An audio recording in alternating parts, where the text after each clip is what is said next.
Judy, there's been a series of brutal and public attacks against Asian Americans. Just last Sunday, two women, 65 and 85 years old, were stabbed while waiting at a bus stop in San Francisco. Also this week in the same city, a man was beaten on the street while pushing his toddler stroller. In New York this week, two women were attacked by a stranger with a hammer demanding they remove their masks. And here in Washington, D.C., a local store owner was punched in the face by a customer. The group Stop AAPI Hate this week released new numbers showing a substantial rise in hate incidents, more than 6,600 over a one-year period. Russell Jeung is the co-founder of Stop AAPI Hate. He's also a professor of Asian American Studies at San Francisco State University, and he joins me now. Russell Jeung, welcome to the NewsHour, and tell us, what can you share with us about these numbers? What kinds of incidents are we talking about? Who's being targeted and where? Thank you, Amna. I'm glad to be here. Yeah, the numbers are alarming. The surge of racism against Asian Americans has continued from last year to this year. The crimes against Asian Americans, especially the assaults against the elderly, have been heinous. Vulnerable populations are targeted. Women get attacked twice as much as men. Youth and elderly are attacked more often. We also know this is a case of racial profiling, that Chinese make up 40% of our incident reports, but non-Chinese, those who look East Asian, are also being attacked, and they're racially profiling us and attacking us. This may be an impossible question to answer, but do we know why? Do we know what's fueling these attacks right now? Oh, yeah, I think it's pretty clear. Fear of the pandemic got exacerbated by the political rhetoric last year. The term China virus was deadly because it racialized the virus, and it made the virus Chinese, and it stigmatized Chinese people as being the disease carriers.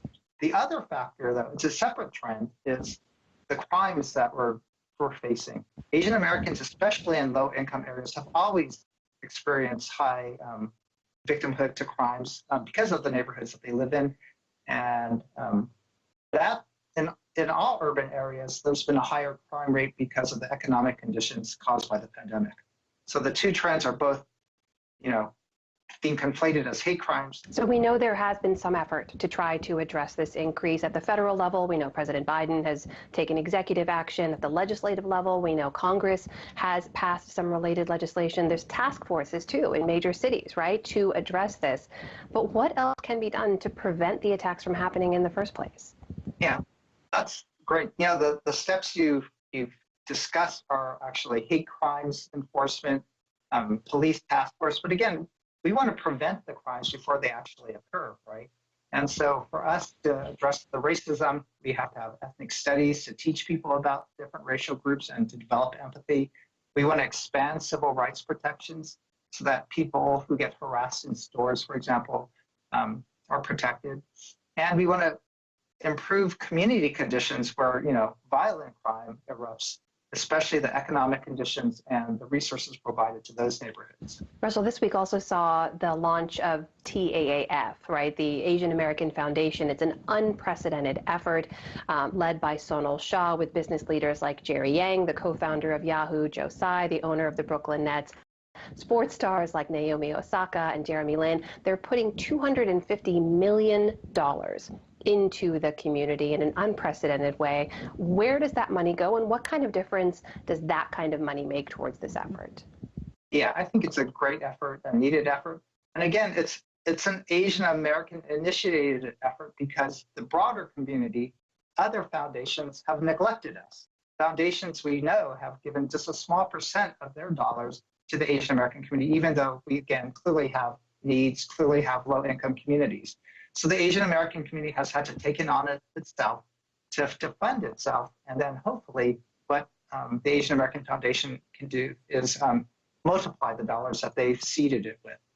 They're donated money to Stop AAPI Hate. Russell, the numbers are certainly alarming, but the videos, and many of these attacks are caught on camera, are equally horrifying. And they do a great deal to spread more alarm and fear and deepen that fear within the community. I wonder if you can speak to that a little bit, because we're at a place where in some ways no place feels safe for Asian Americans.